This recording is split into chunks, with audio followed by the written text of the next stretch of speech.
Hello students, how are you? I hope you are doing well. I am your Yunus sir. I will teach you science subject. Before we start our subject, first we must know what is science and why are we reading science. So the reason behind it is whatever you see in our environment, if you look in the sky, their color is blue.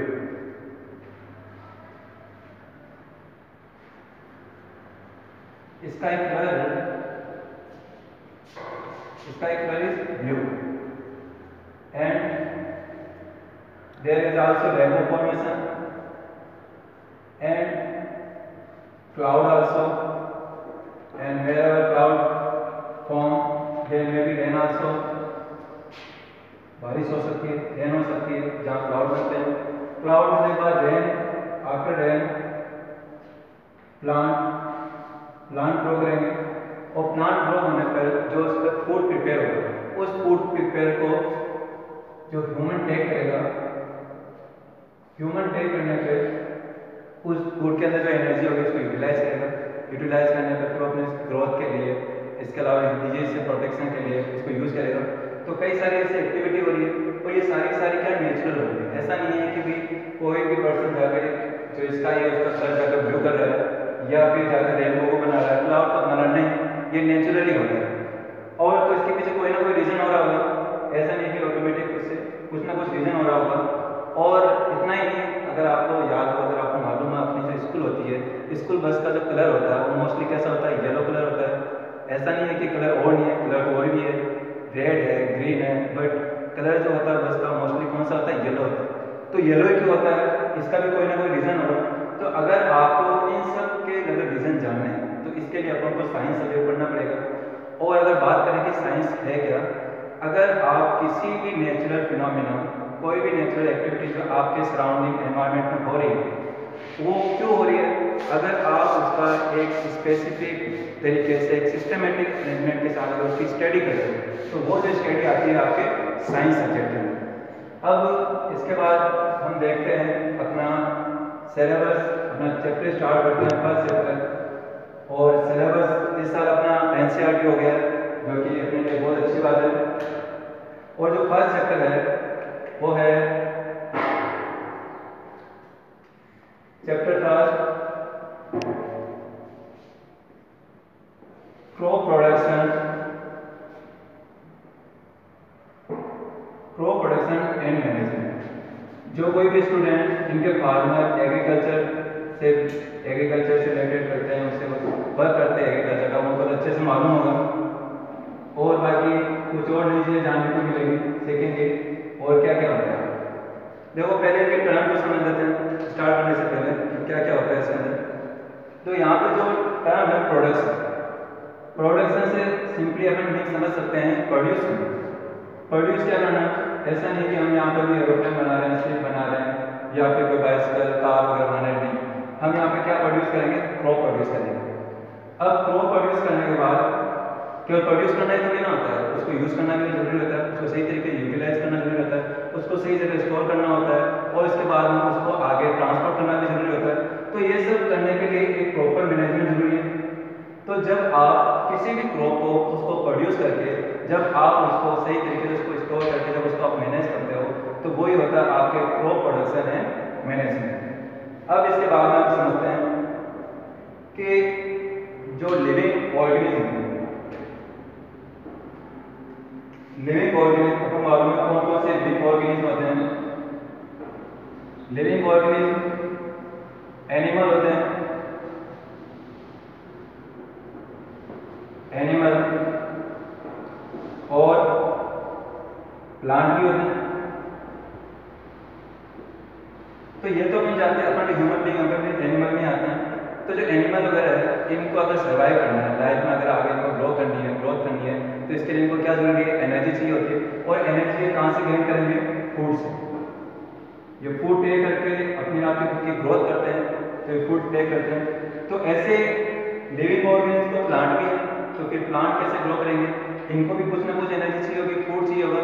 तो इनको कहाँ से food मिलेगा, क्या food अपन बनाते हैं इनके लिए, या फिर कभी आपने किसी पर्सन को जाकर देखा कि वो किसी से एप्पल लेकर गया किसी प्लांट पे जाकर उसमें लगा दिया हो, या फिर कोई बनाना है उसको जाकर लगाते हो, आपने कभी देखा क्या? नहीं, आपने उसको तोड़ते हुए देखा हो, लगाते हुए कभी नहीं देखा हो।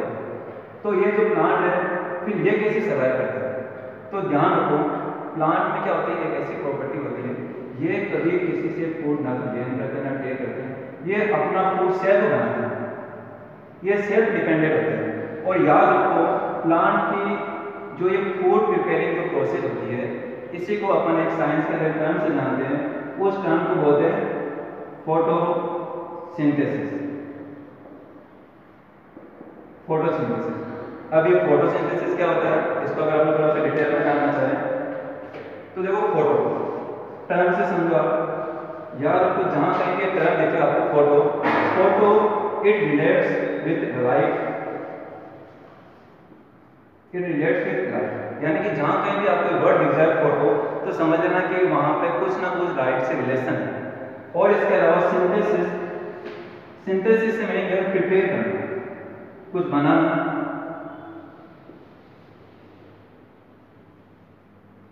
तो फोटोसिंथेसिस, तो फिर क्या जो फूड प्रिपेयर होता है वहां पे भी कुछ लाइट का रोल होता है क्या? यस, लाइट का रोल होता है। कैसे होता है अगर इसको हम समझें,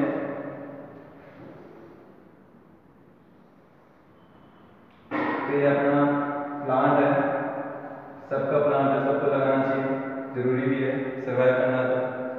तो प्लांट में लीफ भी होती है, कई सारे इसके पार्ट्स होते हैं, लीफ होती है, स्टेम होती है, रूट होते हैं, सबके अलग अलग फंक्शन होते हैं। लेकिन यहाँ पे जो फूड प्रिपेयरिंग में जो सबसे बड़ा जो वर्क होगा वो होगा लीफ होगा। कैसे होगा कि लीफ होती है, इस लीफ के अंदर क्या होते हैं, छोटे छोटे से होल्स होते हैं, स्टोमेटा, उनको हम क्या बोलते हैं? स्टोमेटा। और यहाँ पर हम कह रहे हैं फोटोसिंथेसिस में यहाँ पर लाइट का रोल होना चाहिए। लाइट होती है, कैसे होती है कि जो सन होता है अपना एक देवता है, इन देवता को अपन जानेंगे किस नाम से? सन देवता के नाम से। ये सन देवता क्या करते हैं, अपने में से क्या इमिट कर रहे होते हैं? लाइट इमिट कर रहे होते हैं। लाइट पता है यहाँ पे सन एक स्टार है, और ये लाइट कहाँ पे आएगी?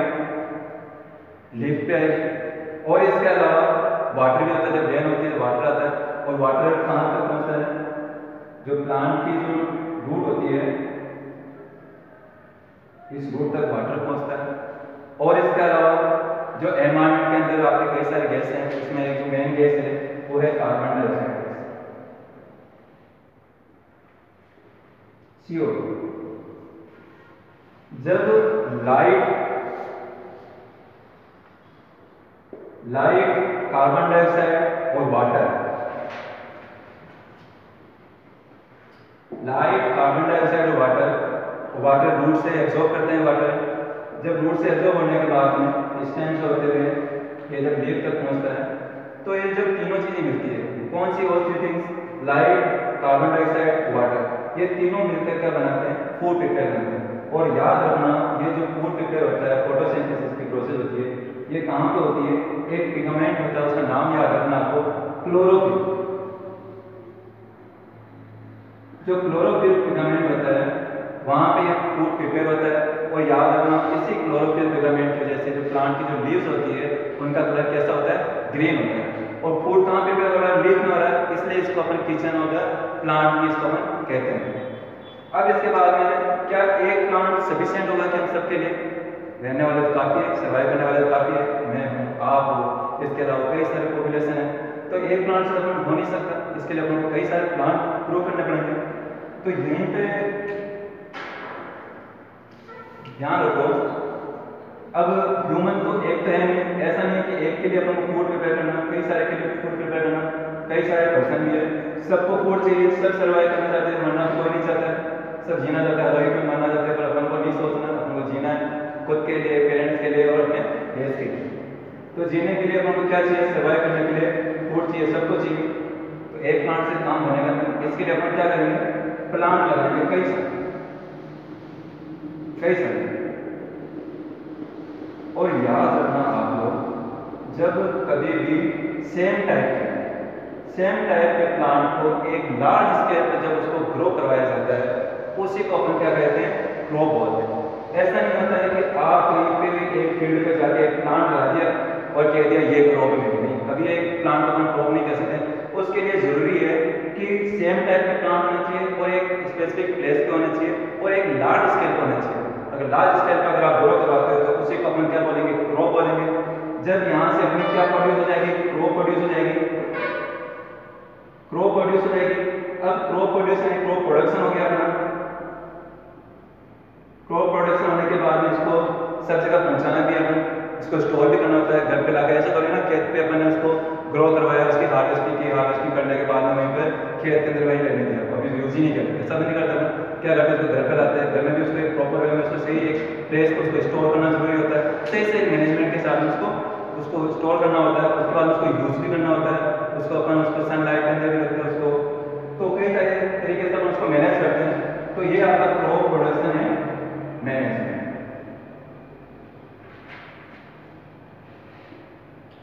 अब इसके बाद में अगर हम बात करें, क्या क्रॉप एक ही टाइप की होती है, और भी क्रॉप होती है क्या?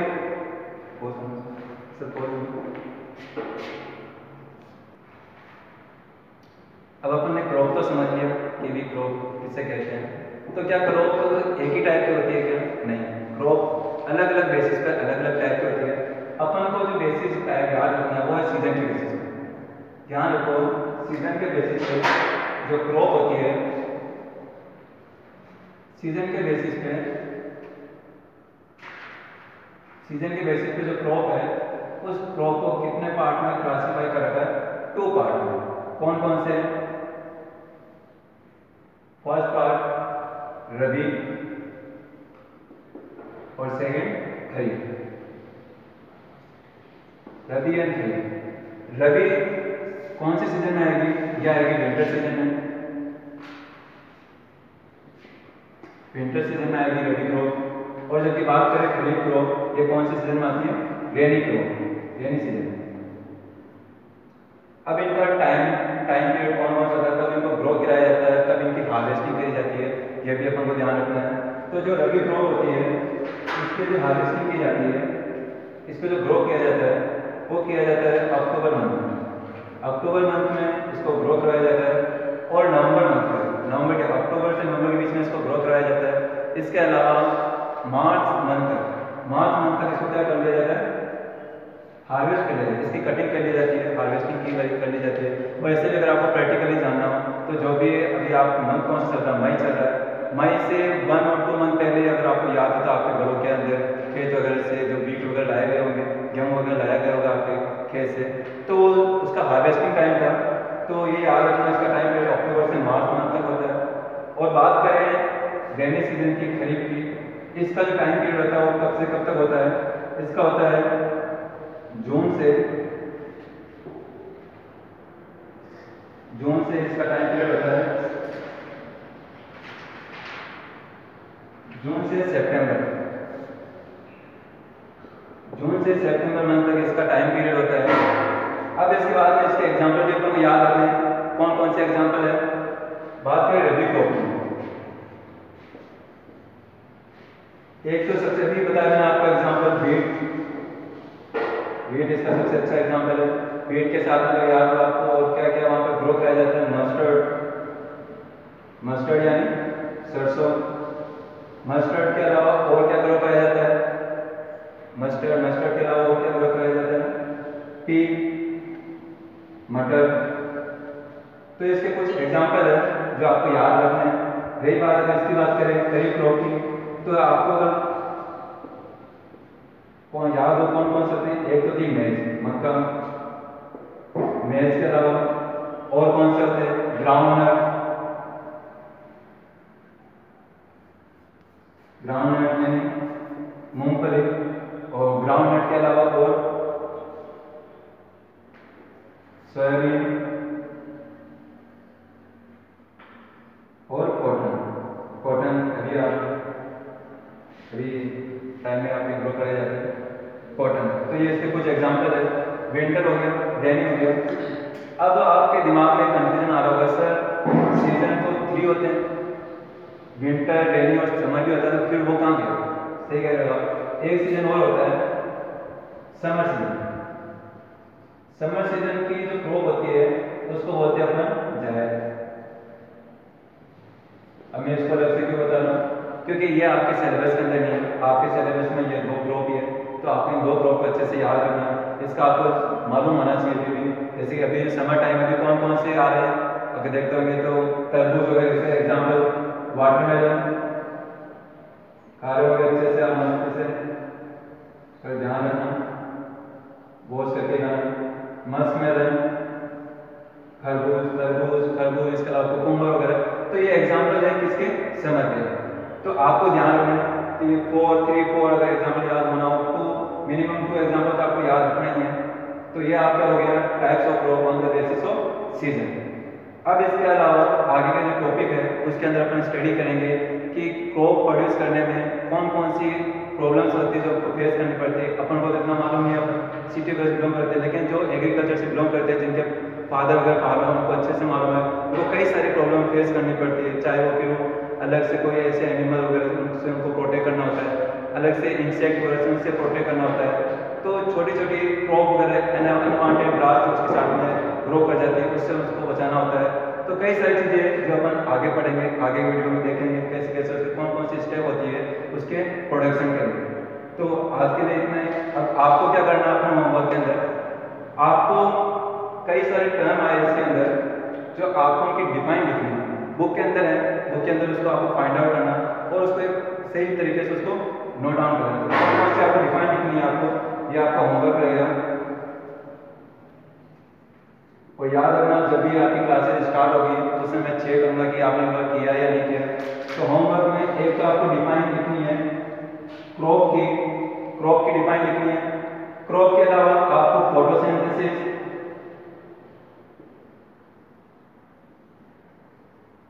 और एक इसके अलावा आपको एक चार्ट भी बनाना है, टेबल बनानी है। टेबल में क्या करना है, आपको जो इस सीजन के बेसिस पे मैंने क्रॉप बताया है, क्लासीफाई किया, इसको आपको सेपरेटली बताना है कि इसके अंदर क्या क्या डिफरेंस है, रबी क्रॉप में क्या डिफरेंस, रबी और खरीफ इन दोनों बीच में क्या क्या डिफरेंस है। वो डिफरेंस आपको एक टेबल बना के टेबल की फॉर्म में आपको उसको राइट डाउन करना, आपको लिखना है। तो ये आपका होमवर्क है। और अगर ये वीडियो अगर आपको अच्छी लगी हो तो इस वीडियो को क्या करना, आपको लाइक करना इस वीडियो को। और क्या करना, आपके जो भी फ्रेंड है, आपके जो भी क्लासमेट है, जरूरी नहीं कि अपनी स्कूल के और भी स्कूल के सिलेबस तो सेम है, तो जो भी 8th क्लास के आपके स्टूडेंट है, आपके जो फ्रेंड है, उन सबको इस वीडियो के बारे में बताना, उनको शेयर करना। और ये जो हमारा चैनल है, इस चैनल को क्या करना, आपको सब्सक्राइब करना, ताकि जो भी आगे की वीडियो है आपको पता चल जाए कि कौन कौन सी वीडियो है। तो thank you, take care, bye bye.